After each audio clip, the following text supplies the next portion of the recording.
প্রিয় সাংবাদিক ভাই ও বোনেরা, আসসালামু আলাইকুম ওয়া রাহমাতুল্লাহ। আমরা ঢাকা মালিক শ্রমিক ঐক্য জোটের হিরুল্লাহ লাইসানদারি 3000 ড্রাইভারের হাতের লড়াই শুরু করছি 2023 সালে। 2024 সালে বেশিরভাগ বিতাড়িত করার জন্য আমাদের এই শ্রমিক আমরা রাজপথের সবচেয়ে বড় একটা ভূমিকা আমাদের ছিল। আমাদের 2033টা গাড়ি ঢাকা মহানগরীতে অবাধে চলাচলের দাবিতে জুলাই আন্দোলনের পরে এদেশে নতুন সরকার গঠিত হয়েছিল। আমরা সেই সরকারের আমল থেকে ব্যাপকভাবে বিভিন্ন মন্ত্রণালয়, স্মারকলিপি, চিঠি, কর্মসূচি করে আসছি। আর এই ধারাবাহিকতায় বিএফটি নানানভাবে যাচাই বাছাই শেষে আমাদেরকে 2033টা গাড়ি ঢাকাতে অবাধে চালানোর লক্ষ্যে মন্ত্রণালয় চিঠি প্রেরণ করে। যেই চিঠিটা মন্ত্রণালয় থেকে 1 সপ্তাহে সমাধান দেওয়া সম্ভব। দুঃখের সাথে বলতে হয়, আজ 3 মাস অতিবাহিত হওয়ার পরেও আমরা সেটার কোনো সুস্থ সমাধান পাই নাই।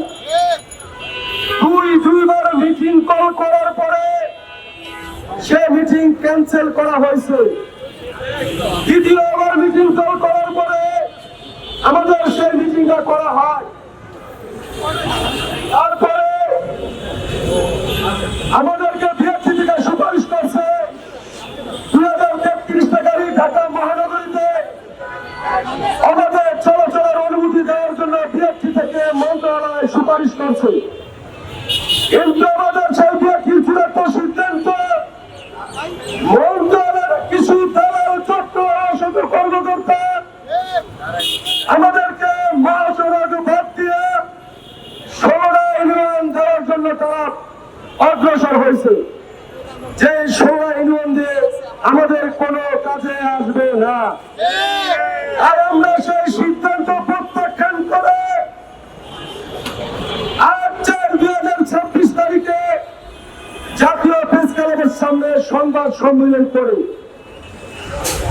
সেখান থেকে আমরা ঘোষণা দিছি 12/4/2026 তারিখে 26 সালে আমাদের এখানে প্রতিবাদ সমাবেশ আমরা করব। তাই আমরা 3000 পরিবার জীবনযাপন এমন ভাবে করতেছি, মানবতার জীবনযাপন, আমাদের কর্মসংস্থান না থাকার ফলে আমরা আমাদের ছেলেমেয়েদেরকে স্কুলে লেখাপড়া করতে পারতেছি না, বাসা ভাড়া দিতে পারতেছি না, দোকান ভাড়া দিতে পারতেছি না। তাই আজকে আমরা মানবতার জীবন যাপন করতেছি। তাই আজকে আমরা মাননীয় প্রধানমন্ত্রীর দৃষ্টি আকর্ষণ করছি এবং মাননীয় প্রধানমন্ত্রীর সহযোগিতা আমরা 3000 পরিবার কামনা করি। চ্যানেল B+, নতুন সূর্যোদয়, নতুন বাংলাদেশ।